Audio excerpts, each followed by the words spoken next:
Well, I have to say, I'm afraid the problem is that everyone just keeps. Well, quite frankly, it looks as if we've stumbled into some kind of transphasic, multidimensional subspace problem, and it simply, well, it quite frankly is causing everyone to dissolve into a separate subset of subspace, and as a result we are losing crew, and if we move the ship we will lose them forever, and if we don't move the ship we're going to lose everyone forever. So this is a nameless, faceless problem. It's not a nemesis, so we can't just hit it until it's dead. Not that we would do that, because obviously we're not that sort of bunch of players, are we? No. Well,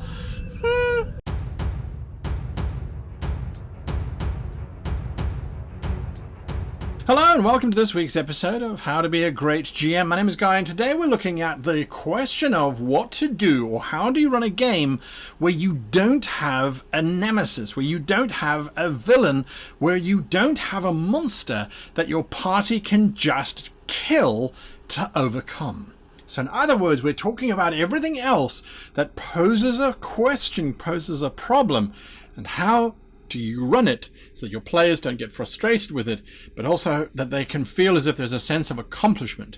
Now, one of the greatest shows that demonstrates this time and time and time again is the Star Trek show, where very seldom is it, oh, well, if we just defeat so-and-so, we win. Well, that does feature from time to time, but most of the time it's a moral dilemma, it's an ethical dilemma, or it's some kind of strange spatial phenomenon which requires them to outthink the situation in order to defeat it. So we're going to look at how do we define, what is the definition of something that is a main adversary but which isn't an individual.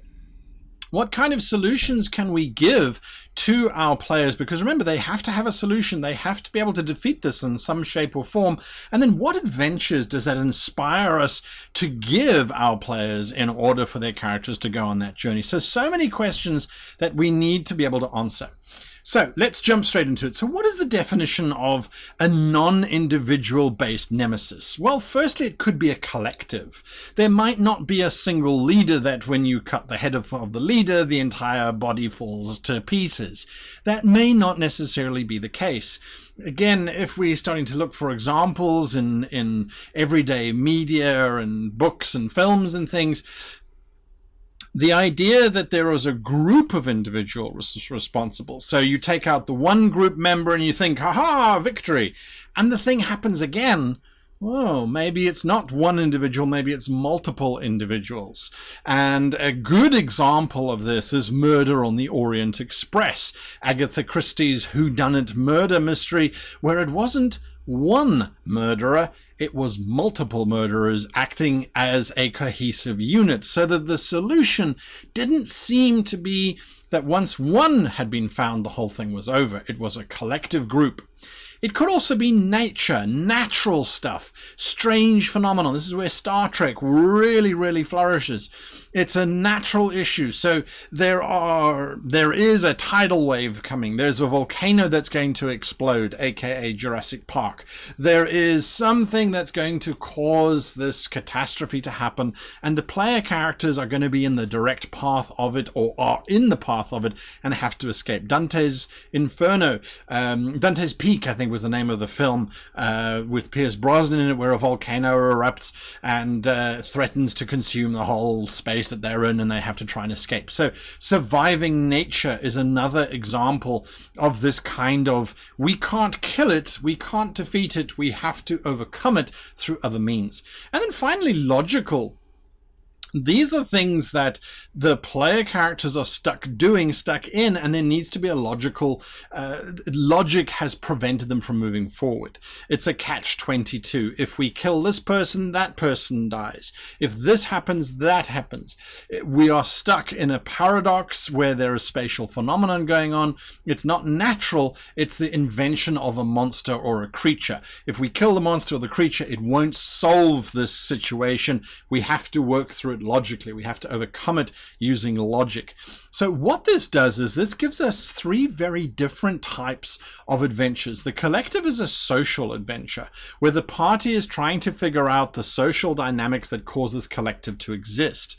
Nature is a survival type of situation, whether it's being sucked into subspace or a volcano exploding or a natural disaster happening. The players are going to have to survive, and the logical one is where the players have to work out steps that need to be taken. A bomb that is going to explode, for example, comes to mind. What do we do in order to unpack this? Don't let the bus go under 50 miles per hour. Already we're starting to look at adventures that come to mind based on this, where there isn't a single nemesis or villain or creature that we have to fight against. So then what are the solutions? How do we handle this? Because now our sentence is going to change. And there it is there. That's how it will change. The PCs are having trouble. The PCs are having trouble getting X. X is usually out, away, getting safe, overcoming this problem, and they are having difficulty because of it. This thing, this non-corporeal thing. It's a collective that they're fighting against. It's a volcano that's erupting. In the case of a volcano, the PCs are having difficulty surviving because there's a giant volcano. So in other words, they would be having difficulty getting out of the area, because there's a volcano erupting and there are rivers of lava everywhere, and they have to try and navigate these rivers and find bridges that don't burn as they cross over them. There's ash in the air. It's all of that kind of stuff. So the PCs become the center of our sentence rather than the villain or the nemesis, which is very interesting. So how do we then write that? Because generally speaking, a collective or a logic puzzle or a natural puzzle, they're not going to be responding to the PCs.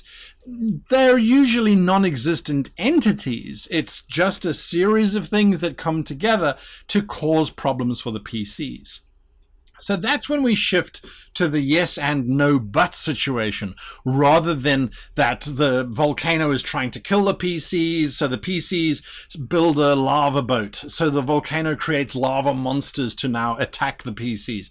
It doesn't make sense. It's not following along in terms of our narrative logic, if that sort of sits better as an explanation.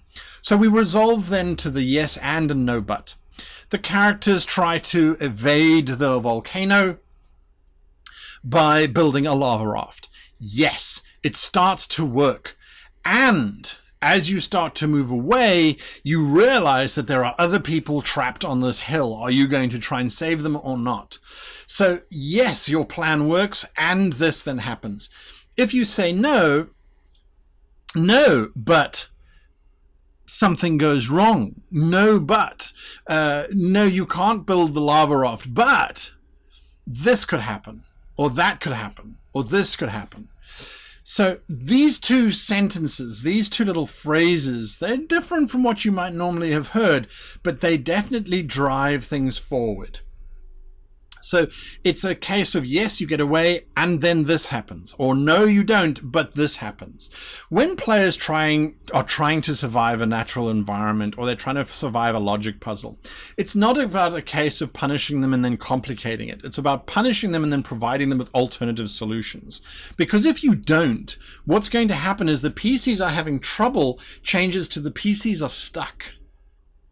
And you don't want that. So if they try to defuse the bomb, no, you don't succeed because they did the wrong thing. But you realize that if you did this or if you did that, that might work. So you're giving them a negative, you're setting them back, you're giving them something to work with moving forward. If it was no, you failed to defuse the bomb, and then the bomb starts ticking faster, yes, that puts pressure under them, but at the same time, it causes them to go, but that was our last idea. We have no other ideas. You as the GM are then painted into a corner where you're going, well, how do I get them back on track? It's a tough one. So by changing it to no but, and yes, and you now notice this, or yes, and this then happens, yes, and then this, it keeps the narrative driving forward. It doesn't take agency away from the players, and it keeps everything going forward. So what kind of adventures does that lead us to? Well, that leads us to simulationist type adventures. That's the first and foremost one. If there is a volcano exploding, if there's a flood coming, if there's a natural disaster coming, what are the logical steps in that adventure?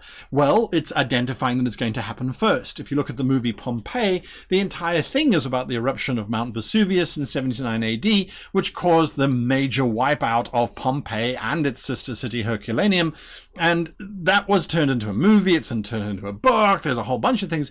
That's a natural enemy. The volcano doesn't care about the people. It's just erupting because of tectonic activity. It got bored and so decided to erupt. So the idea there is what in your simulation is then going to happen? Well, the volcano erupts, so there's this giant cloud of ash which starts dropping pumice stones down and killing people because they're falling from such a great height. That's our first difficulty that the players have to overcome. They build umbrellas made out of sheet metal. Yes! And as they're moving through the city, they start to realize that bridges are being bombarded and destroyed. So to cross the river before the pyroclastic flow arrives, they're going to need to do something. Or no, the metal sheet starts to be beaten around them, creating these weird mask-like hood things, but they can get underneath the buildings in time to avoid the majority of the pumice, which eventually stops. So it's a simulationist. Look at how these things naturally express themselves. Do a little bit of research. If it's a natural phenomenon, do some research. What are the normal stages that goes through, and how are those expressed? You can then make it quirky. So this volcano that's erupting and that's spewing lava everywhere, how do we make that quirky? How do we give something interesting in there? Well, if it's a fantasy environment, it could be that there are these lava monsters that are flowing down these lava channels and then emerging. It's not necessarily quirky, that's terrifying. However, what could also be interesting is those lava monsters, once they're slain, they are then barriers to the lava itself. They resist the lava because they are of the lava can't remelt them, so the players could then use them as barriers or as blockades, for example. These are just ideas. So how do you make it quirky? Not every part of that simulation needs to be quirky, but it does help create a bit of excitement. It does help make things a bit more interesting. And then how do you change it? The volcano is flowing. Now, there are many ways in which volcanoes can erupt, and there are many things that volcanoes cause during an eruption. A volcano in Iceland, for example, causes floods. It melts the nearby glaciers, causing massive mud floods, rather than flows of lava. That's a different approach. It superheats the air around the volcano. What if that disrupts a whole lot of air elementals which now land and are now angry because they've been superheated? They also happen to be boiling. Look at it in terms of your fantasy context if you're running a fantasy game, or in terms of sci-fi where the characters have phased out of existence.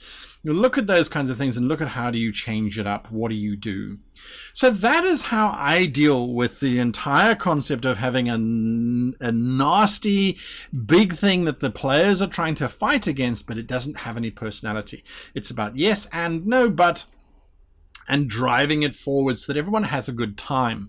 Oftentimes, the biggest mistakes that I see GMs making is where they have these simulationist environments where they have taken it to the point that unless the player characters have had survival training, they get stuck because the GM is waiting for them to do certain survival techniques which they just don't know about.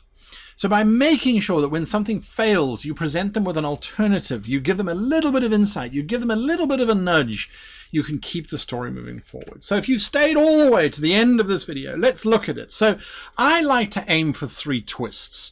If the volcano is erupting, you don't want to have it lasting for the entire campaign. That really shouldn't be your focus. Maybe it's for 1 or 2 sessions, but in those sessions, I would twist it up. The volcano erupts. What's the first thing that happens? This ancient door on the side of the hill is revealed because of the tremors that the volcano has started to erupt have caused, and as a result, this door is opened up and there's this lost tomb. That's a twist. Do the players go for the tomb, or do they try and escape? Do they think they can get to the tomb in time, or do they try and escape? So it's an interesting situation that they find themselves in.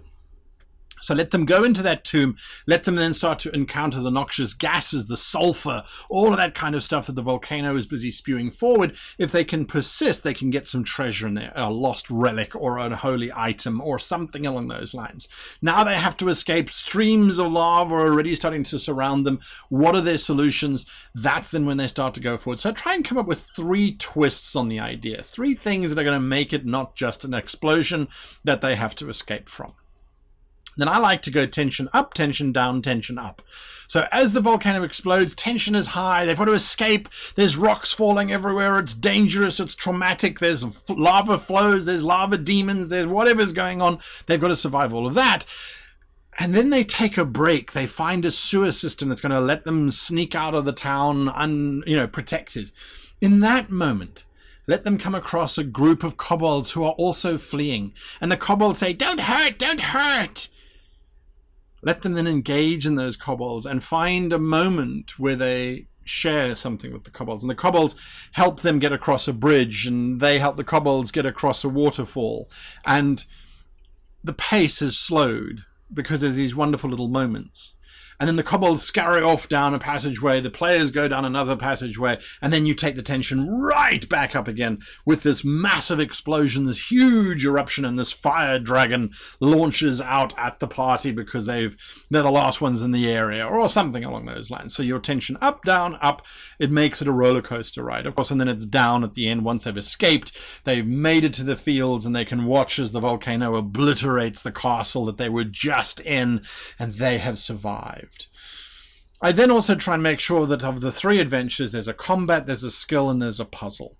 That's standard kind of adventure writing. If you've got a combat or 2, you've got some skills that they've got to apply to survive and to get out, and then they have a puzzle that they need to solve. There's a time pressure. They've got to solve it before they can get out and all that kind of stuff. So that's how I like to really twist things up. When I'm dealing with no nemesis, no villain, no henchman, how do we make it exciting? How do we run it? And well, those are the things that I do. I try and define it. What is it? I try and understand it. I try and unpack it.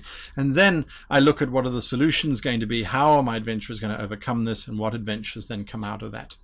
I hope this has been helpful. If it has, hit that like button. If you want to see more like this, hit that subscribe button. And the Goblin Bell should always be rung, because that will alert you to new things. We do live shows on the channel on Tuesdays. Watch out for that. Lots of other stuff gets posted up during and throughout the week to keep you at the very edge of game mastering and running a good game. And so I wish you and yours the happiest of gaming.